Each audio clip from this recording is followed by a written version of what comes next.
Hello guys, first of all, Jai Hind to all my subscribers. Let's discuss today's topic. Today we'll discuss assignment 1 of natural language processing. This is an NPTEL course and I will upload this solution on my YouTube channel. Here is my YouTube channel. So please like and comment on wrong answer and also please subscribe my YouTube channel. Let's discuss the today's topic.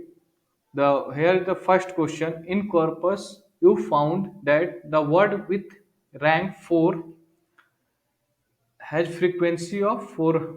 Frequency कितना है 600. And what can be the best guess of rank of word with frequency? इसके corresponding rank 4 है और 300 के corresponding rank पूछ रहा है. तो we know that using the Zipf's law, हमने स्लाइड्स में देखा था, रैंक इनटू फ्रीक्वेंसी क्या होता है, कांस्टेंट होता है. तो F1 into R1 is equal to F2 into R2 होगा. तो F1 कितना है 600 into 4 equal to 300 into R2. R2 यहाँ से कितना आ रहा है, यहाँ से आ गया 8. तो गाइस आंसर इसका 3 हो जाएगा. 8 ऑप्शन यहाँ पे है, 3 हो जाएगा. नेक्स्ट क्वेश्चन देखते हैं.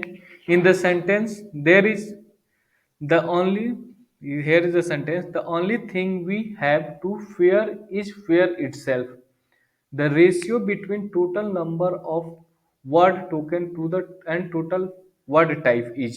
तो we know that हमारा word token इसमें कितना हो गया गाइस, 1 2 3 4 5 6 7 8 9 10, 10 हो गया. और यहाँ पे वर्ड टाइप कितना हो गया, यहाँ फियर रिपीट हो रहा है 2 बार, तो रिपीट हो गया तो यहाँ पे 9 हो जाएगा, 9. तो 10/9 आंसर 4 हो जाएगा. नेक्स्ट क्वेश्चन गाइस देखते हैं. Let's the rank of two word W1 W2 in a corpus भी 1600 एंड 400. तो R1 कितना है 1600, R2 कितना है 400. And M1 M2 represent the number of meaning of W1 यानी रैंक 1 और R2 respectively. Ratio of M1 M2 पूछ रहा है. तो हम स्लाइड्स में देखते हैं. जिप्स अदर्स लॉ में M1 M2 क्या होता है, correlation number of meaning and word frequency. The number of meaning M in the word क्या होता है, डायरेक्टली प्रोपोर्शनल टू होता है अंडर रूट ऑफ F, और M होता है inversely proportional to under root of R. यहाँ पे M1 अपन M2 क्या हो जाएगा, under root of R2 upon R1. R2 upon R1 400 upon 1600, यानी कि 1/4 का अंडर रूट कितना हो गया 1/2. आंसर हो गया 3, ऑप्शन सी. यहाँ पे देख सकते हो ऑप्शन सी हो गया 1:2.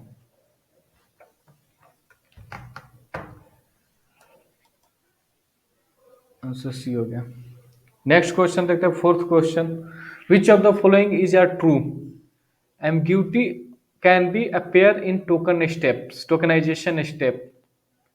तो टोकनाइजेशन स्टेप में एम्बिग्यूटी आ जाता है. एम्बिग्यूटी क्या आता है, ambiguity can appear in tokenization step because tokenization is the process breaking down text into the individual words or token, and in some case word can have multiple meaning and interpretation. This can make difficult to determine where one token end and next begin, resulting in ambiguity. तो यहाँ पे एक ambiguity ये correct है. Ambiguity will not appear in sentence segmentation step. ये wrong है, कैसे नहीं हो सकता, होगा ही इसमें. Function of word generally more frequent in text than the content word. पहले समझते हैं फंक्शन वर्ड क्या होता है. फंक्शन वर्ड और कंटेंट वर्ड. फंक्शन वर्ड क्या होता है, फंक्शन वर्ड होता है आर्टिकल हो गया, प्रोनाउन हो गया, प्रीपोजिशंस हो गया. और यहाँ पे कंटेंट वर्ड क्या होता है, नाउन, वर्ब और एडजेक्टिव. तो इसको एक्सप्लेन क्या है, यहाँ पे एक्सप्लेन करके लिखा हुआ हूँ. Function word is generally more frequent in text than any content word because function words such as article, pronoun, preposition are typically used to provide grammatical structure, and they are often more frequent than content word. तो answer इसका C भी हो जाएगा, C भी correct है. Output of lemmatization is always real word, ये false है. इसको यहाँ पे देख समझ सकते हो. Output of lemmatization are not always real word because lemmatization is the process of reducing word into the base form, also known as the lemma, which may not always the actual word. For example, lemma of running is run, is which is real word, but lemma of watch be is be, which is not a real word. However, lemma is better is good, which is more. यहाँ पे इसका contradict कर दिया है, तो answer हो गया इसका ए और पहला और तीसरा हो जाएगा इसका आंसर ए और सी। नेक्स्ट क्वेश्चन देखते हैं guys. If first corpus has TTR1 is 0.085 and second corpus has TTR2 is 0.78, where TTR1 and TTR2 represent token type token ratio in first and second corpus respectively. Then which of the following is ten? पहले हम समझते हैं TTR क्या होता है, type token ratio क्या होता है। The type token ratio TTR is the ratio number of different word to the number of running word tokens in the given text or corpus। तो यहाँ पे फिर इसको नीचे देख सकते हैं, यहाँ पे लिखा हुआ है एम्पेरिकल जो ऑब्जर्वेशन इससे आया है। TTR score is lowest tendency value, tendency to use same word अगर लोएस्ट होगा, और अगर ज्यादा होगा हाईएस्ट वैल्यू होगा टेंडेंसी टू डिफरेंट वर्ड। हमें TTR1 जो TTR1 लेस देन है TTR2, मीन्स TTR2 के पास हाई टेंडेंसी होगा डिफरेंट वर्ड्स लेने के लिए। तो यहाँ पे देख सकते हैं कॉर्पस है first corpus and TTR1 has more tendency to different word, ये फॉल्स हो गया। सेकेंड वर्ड कॉर्पस है मोर टेंडेंसी टू, ये ट्रू हो गया। TTR value some time can be greater than 1, ये फॉल्स हो गया। अभी एक्सप्लेन करता हूँ क्यों।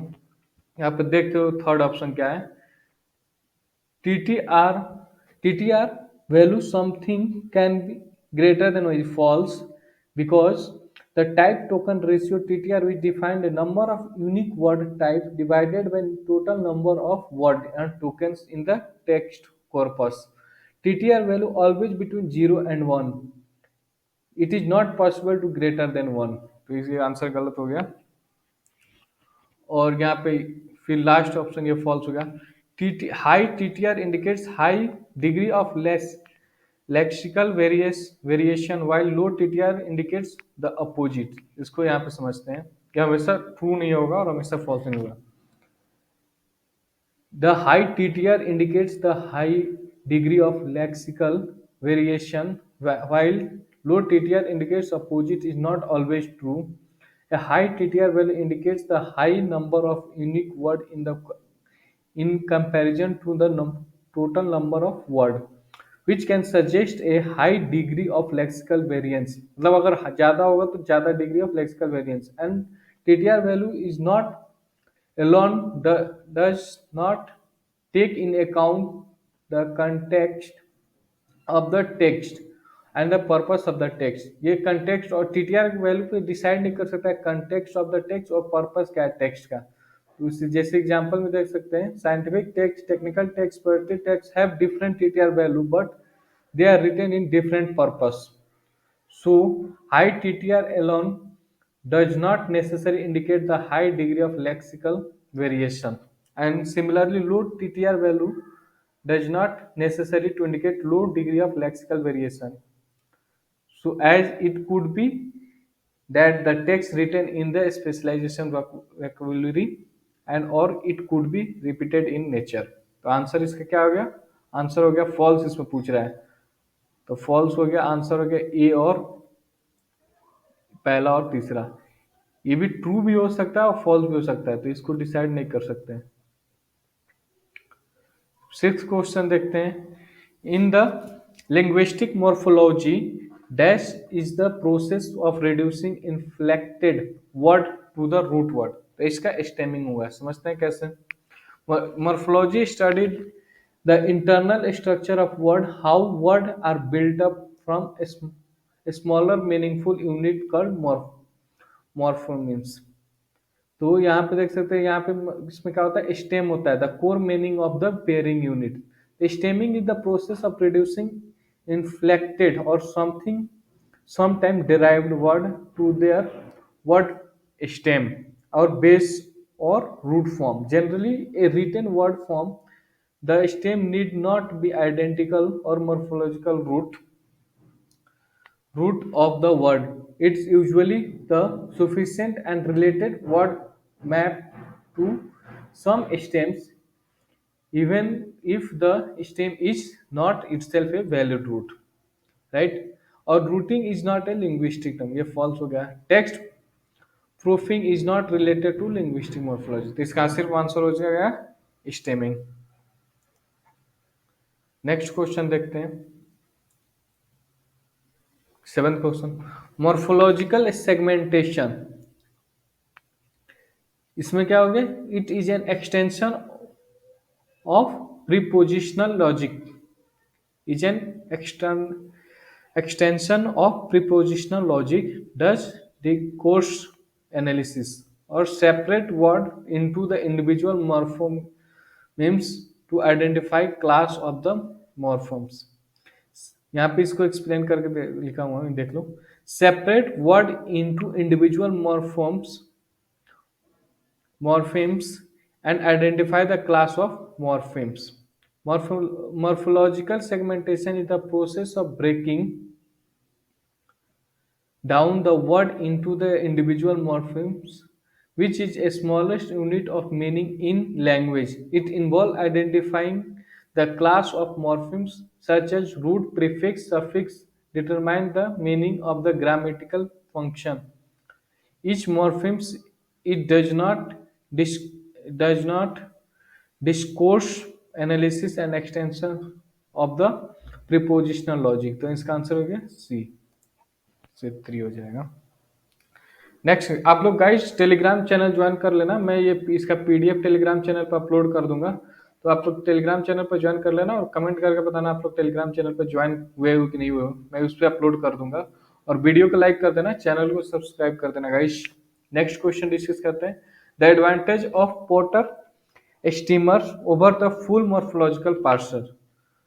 तो ऑप्शन देखते हैं. पहले, stemmer is better justified from the theoretical point of view,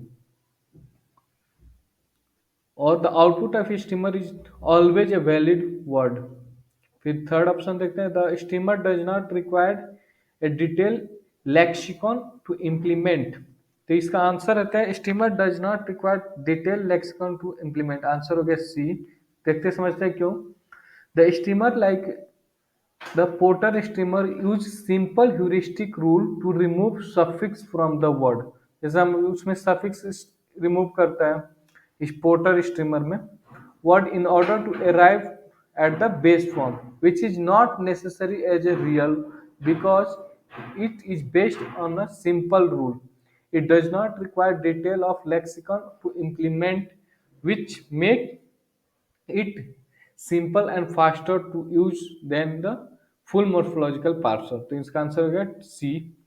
The steamer is better justification from theoretical point of view is not true.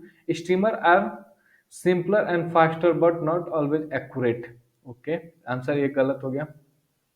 The output of steamer are always valid is not true because a steamer can generate words that are not valid also. इसका answer हो गया C, यानी कि third answer. The steamer does not require detailed lexicon or to implement. Answer हो गया C. Next question guys देखते हैं. What is the natural language processing good for? तो हम लोग समझते हैं इसको. इसका answer all of the above होगा. कैसे? The natural language processing NLP is a field of artificial intelligence that focus on the interaction between human language and the computers. NLP technique can be used to perform tasks such as summarizing block of text, automatically generate keyword and identifying the type of entity extracted from the given word. This technique can be applied to wide range of application including text analysis, machine translation and segment analysis and more. तो answer इसका हो गया D, all of the above. Next question का देखते हैं. What is the size of the unique word in the document where total number of word is 12,000 and k is 3.71 and beta is 0.69. तो हम लोग formula देखा था. इसमें क्या होता है? v the size of vocabulary and the n is the number of tokens. तो टोटल कितना साइज होता है? k एन के पावर बीटा। तो यहाँ पे के हमें पता है, एन पता है, बीटा पता है। बीटा कितना है? 0.69। के कितना है? 3.17। और ये एन कितना है? 12,000। तो गाइज इसका आंसर हो गया 2421। इसका आंसर हो गया ए। गाइस टेलीग्राम चैनल ज्वाइन कर लेना, उसमें मैं इसका पीडीएफ सॉल्यूशन, डिटेल सॉल्यूशन उस पर सेंड कर दूंगा। डिस्क्रिप्शन बॉक्स में टेलीग्राम चैनल का लिंक दे रखा है। और वीडियो को लाइक कर देना, कमेंट करके बताना जो आप लोगों को आंसर गलत लगे, उसको मैं चेंज कर दूंगा। और गाइज चैनल को सब्सक्राइब कर देना, अपने दोस्तों के साथ शेयर कर देना। गाइज मिलते हैं नेक्स्ट वीडियो में, बाय बाय।